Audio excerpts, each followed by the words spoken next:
Patriot ആദ്യം presale booking തുടങ്ങിയപ്പം ആദ്യമൊക്കെ ഒന്ന് ശോകമായിരുന്നെങ്കിലും പിന്നീട് കുതിക്കുകയാണ്. ഇന്ന് ഒരു രക്ഷയില്ലാത്ത പ്രീസെയിൽ ബുക്കിംഗ് ആണ്. അവർ പ്രതീക്ഷിക്കുന്ന നമ്പറിലേക്ക് വരുന്നുമുണ്ട്. കാരണം ആദ്യത്തെ ദിവസമൊക്കെ പതുക്കെ സ്ലോ ആയിട്ട് തുടങ്ങി. ഇപ്പം നാണ്ട ഞാൻ ഈ വീഡിയോ എടുക്കുമ്പോൾ മമ്മൂട്ടി മോഹൻലാൽ ഇൻസ്റ്റാഗ്രാമിൽ ലൈവാണ്. നല്ല ചോദിക്കേ, നമുക്ക് ലോകത്തിലുള്ള എല്ലാവർക്കും കാണാവുന്ന രീതിയിൽ ലൈവിൽ മമ്മൂട്ടി മോഹൻലാൽ നല്ല സുഹൃത്തുക്കളെ പോലെ അടിപൊളിയായിട്ട് അവർ സംസാരിക്കുകയാണ്.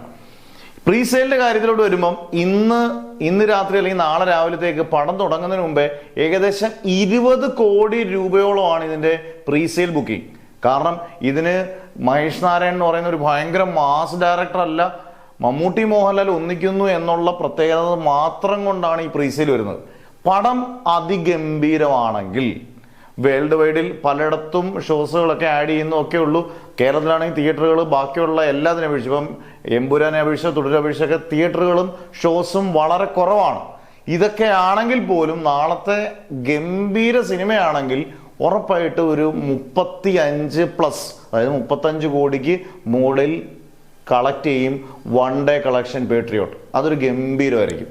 കാരണം നല്ല അഭിമാനപൂർവ്വം, ആ പേട്രിയോട്ട് എന്ന പേര് പോലെ രാജ്യസ്നേഹം എന്നുള്ള അഭിമാനപൂർവ്വം നമുക്ക് പറയാം ഇത് നല്ല കിടുകാച്ചി വിജയം എന്ന് പറയാവുന്ന രീതിയിലായിരിക്കണം. കാരണം അതുപോലെ ഗംഭീര കണ്ടന്റും കാര്യങ്ങളും എല്ലാം ഒത്തു വന്നാൽ 35 കോടി പ്ലസ് വേൾഡ് വൈഡ് തൂക്കം എന്നുള്ളതിൽ സംശയം വേണ്ട. എന്തായാലും ഈ കത്തിക്കൽ നാളത്തെ ദിവസത്തെ ആദ്യത്തെ ഷോ കഴിയുന്നവരെ ഗംഭീരം എന്നുള്ള വാക്ക് കേൾക്കുന്നവരെ വരട്ടെ എന്ന് നമുക്ക് പ്രതീക്ഷിക്കാം.